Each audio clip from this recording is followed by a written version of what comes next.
Yes, what's good, everybody? Another quick shit vid. Happy Easter and all that stuff. Buzzing about Sheffield. On review, like seeing everybody's interviews and stuff, Bielsa said we should have scored more. Probably could have been a little bit more clinical and stuff. Harrison Chance, thinking back, I'm still absolutely convinced, and everybody that's talking about it has said that that was a red card, that Baldock on Roberts. It's just 100% a red card for me, that. Or definitely a booking. Like, something has to happen from it. It just seemed insane that nothing got said about it at all. And then, like, when Gabby Logan and Shearer and that at half time, just nothing really said. And then I don't know whether they'd had it beamed through to them, and then because then they just briefly mentioned it, like, how come there were no action taken? And then Twitter erupted a bit, so I think they put a bit of pressure on them to actually say something. But yeah, ridiculous decision, but it's just typical, innit?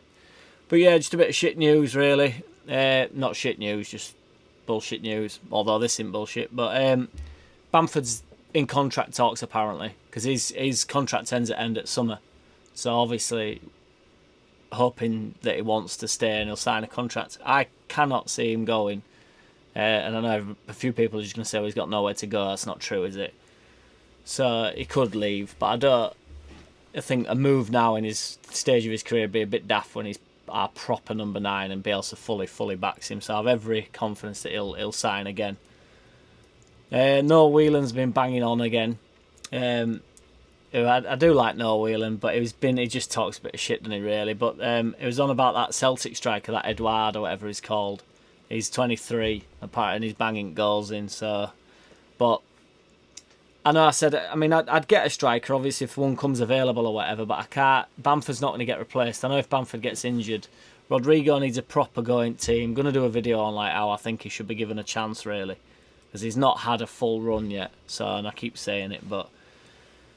And then I follow, I don't know if everybody else does, but I follow Phil Hay on Twitter. He's really good. He's like does all reporting for Leeds and stuff. Runs a thing called Athletic. And Leeds reported an overall annual loss of 62 million last year, like during the season. So this is to come up, not like this year, not the Premiership year. This is to come up.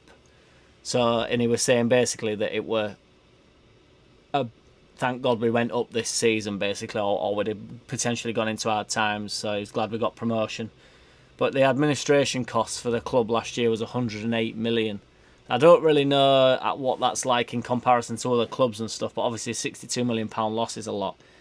So, like everybody does, or like some people do, I was just flicking through Twitter and Rad's getting a bit of shit and stuff, like saying that he gambled and he's done a Ridsdale on us and that, and it's like, people are so negative about absolutely everything. One, we went up. Two, we didn't go up the first season, and he was investing then. So he did have a plan B if we didn't go up.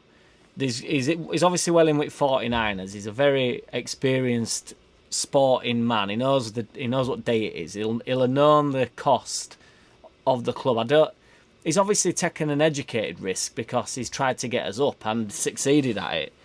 But I do think, there's ways around it where he'd have rebuilt us a little bit. I don't think he'd have just gone, oh, well, no way, we're Ridsdale times now, do you know what I mean, back into administration. There's ways around it that I am well above my head and well above Moron's head that's just commenting saying that he's dumb. He'll have had something planned. Obviously, we needed to go up, and thank God we went up. But, you would imagine that the bill's going to be big again this year, but, he'd have probably had an agreement with 49ers or something where he dilutes more and lets them have more of the club or something. He wouldn't. People don't trust people for some reason when he's clearly, Rads has only had our best interests at heart. I genuinely, truly believe that. Nobody wants what do you want a football club for unless he obviously wants to make money, but he wants a football club. He wants to be involved in sport in that way, doesn't it? It raises his profile. But Kinnear did say that our club's had the biggest commercial growth like ever recorded, and that is purely due to Rads. Like, he's trying to make us worldwide. I did a video months and months ago when we signed to Rock Nation, when we got a deal with Rock Nation, and a few people were saying like, why would we do that? But because it's a massive world out there, isn't it? Like, well, it's not actually. We can go anywhere, but that's the point. Like, just because sometimes you get a bit of like where you think we're bigger than we are, and we're a huge, massive club.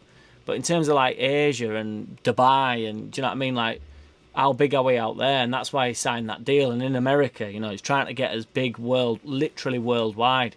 We fell far down. We've got a big supporting, and like even people that watch these videos, it's mint. Like, you know, people coming from Norway and stuff. It's like we've got a massive spread, but you know, the web goes further, doesn't it?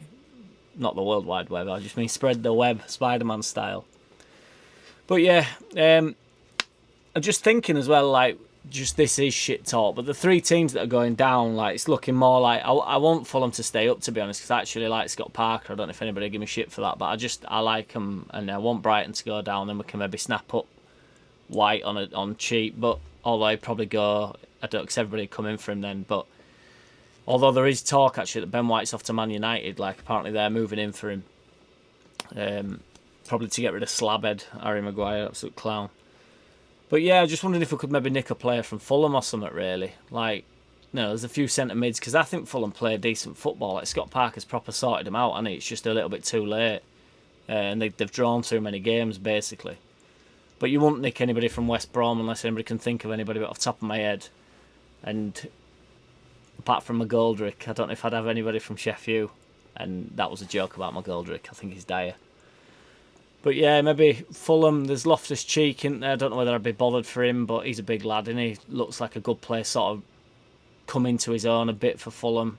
He sort of ruined his career going to Fulham, didn't he? It's like that Brewster going to Sheffield. It's just like, poor lad, absolutely done himself in. But yeah, I'll drop in tomorrow. I'm going to do as many vids as I can again. Appreciate everybody subscribing and that. You're all awesome. It's been mint. So, nice one. See you soon.